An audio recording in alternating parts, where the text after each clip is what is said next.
Wala eh, talagang sira-sira eh. Parang ikaw din, masisiraan ka na ng ulo. Ito na si Hot Rod. And ito na nga ang toy na re-review natin for today. This is the Transformers Vanguard. Actually, this one is kinopya yata nila sa studio series na Transformers na si Hot Rod. Matagal na rin kasi itong figure na to sa atin. Kasabayan pa to dapat no review natin ng mga Bayway lineup natin. Kaso, nangyari is huli na siyang dumating, na late siya hanggang sa natabunan na siya. Kaya ngayon lang natin siya mare-review ulit. Anyway, pag binili natin siya ganyang klaseng packaging, meron siya sa harap and sa likod and sa gilid and sa kabilang gilid and sa ibabaw and sa ilalim. Yung kapag na-open natin siya, ito lang yung kasama niya sa loob ng box niya, which is yung kanyang malaking manual. Yan. And as you can see here, naka-clamshell pa si Hot Rod. Right now, i-unclam na natin yun. And pag unclam natin dito si Hot Rod, ang kasama lang niya dito is yung kanyang bang-bang. Maganda yung bang-bang niya.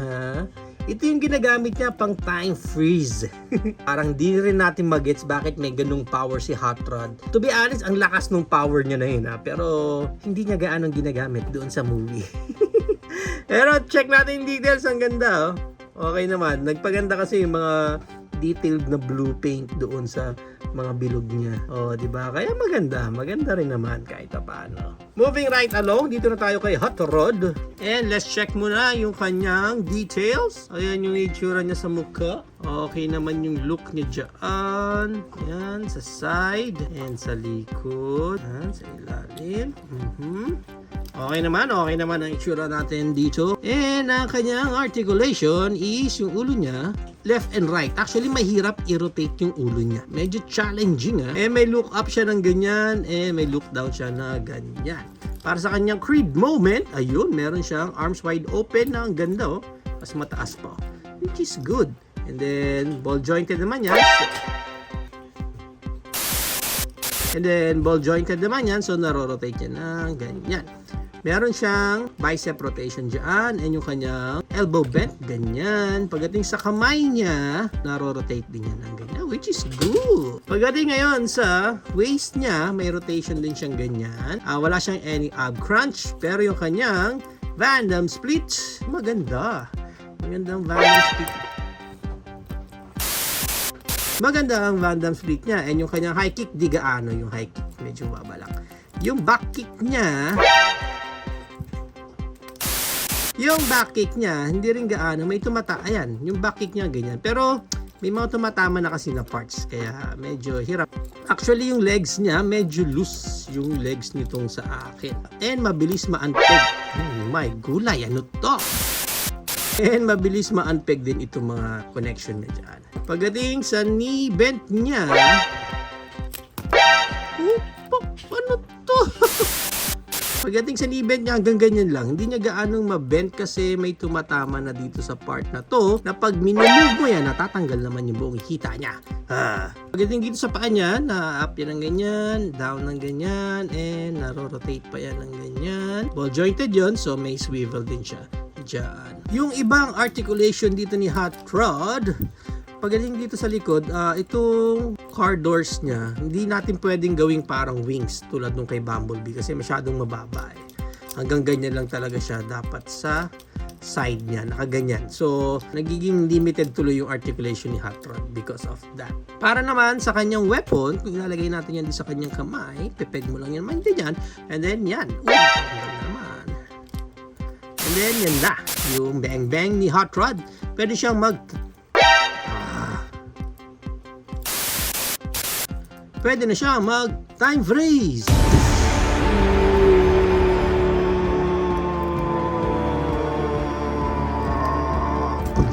Now, para naman sa kanyang transformation, ang gagawin natin first, itong kanyang gulong is forward natin yan. Yan. Okay, so ganyan dapat itsura niya. Ay, nako, kalas ng kalas. And then, ganun din gagawin natin sa kabila. Fold na natin yan ng pagganyan yan. So, ganyan dapat ang itsura niyan. And then, from here, rotate na natin. Rotate na natin ito. Ay, nako. Yan, rotate down natin yan. And then, yung head, rotate na rin natin. And then, from here, wow! Pati ang bewang niya. Tanggal. Talaga. And then, this one is forward na natin. Pag ganyan. Ganun din dito sa kabila.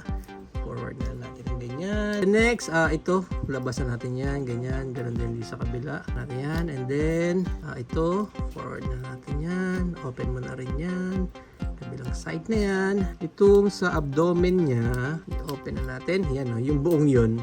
So, nakapeg siya ng ganyan. I-open na natin yan lahat. And then, pag na-open mo yan, syempre, tatanggal naman yung ulo niya. Si Boy Kalas pala to eh. Kada galaw natin, may kumakalas eh. Sa may chest niya para pag inangat natin ito. Ay, ano ba to? Yan, para pag inangat natin. Ay, naku. Kalas ng kalas. Angat natin yan. Open natin yan dyan. Ito kasi dapat pumunta yan doon sa harap eh. Aangat pa dapat. Ay nako, ano ba to? Hindi na siya nakaka-enjoy. Hindi na siya nakaka-enjoy. Iangat lang natin siyang ganyan eh. Then pag naangat daw natin yan, this one is sige, mo siya. Tanggal. Sige, tanggal. Yan. Tapos ito, mapupunta siya dapat dito sa harap. Yan. Okay? Pag ganyan siya dapat. Yan. Yan. Ganyan siya dapat. Okay? Tabunan natin. Hindi ko ikakabit yan. Hayaan natin sila dyan. Tapos itong pinto niya, I think ito iikot natin. Yon, iniikot pala to. Ayan. And then yung car door niya, ready na natin yan dyan. May peg siya na susundan dyan. Ayan. Doon siya magkoconnect. Ganun din sa kabila. Yan. So, medyo buo na natin yung taas niya. So, dito na lang tayo sa bandang baba. Kabit natin to dyan. And then, itong kamay niya, tanggal. Tanggal din. Pag mga knockoff version talaga ng mga Transformers, it will test your patience. And then, after nyan, ito, dapat nakailalim pa yan dyan eh. Yan, yan. Parang pag ganyan ang itsura nyan. Ayusin muna natin ito. Sabi ito, baklas ng baklas ito. Itong part na to. Kasi ang gagawin na natin, isisiksik na natin ito dito sa part na to. Ayan, parang ipapasok mo siya dyan sa loob na yan. Ganon din dito sa kabila. And then itong pinakagulong na to, dito naman siya pupunta.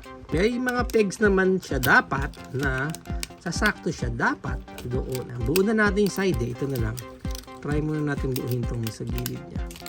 It's like parang wala tayong pinaputungan dito. Wow! Wow! Look at this! So good!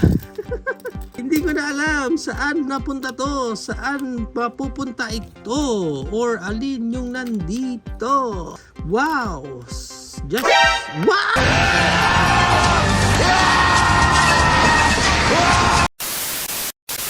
Ay nako! Waste of time. Ayoko ng gaya. Ito na si Hot Rod sa kanyang alt mode. Ang ganda mga kababayan.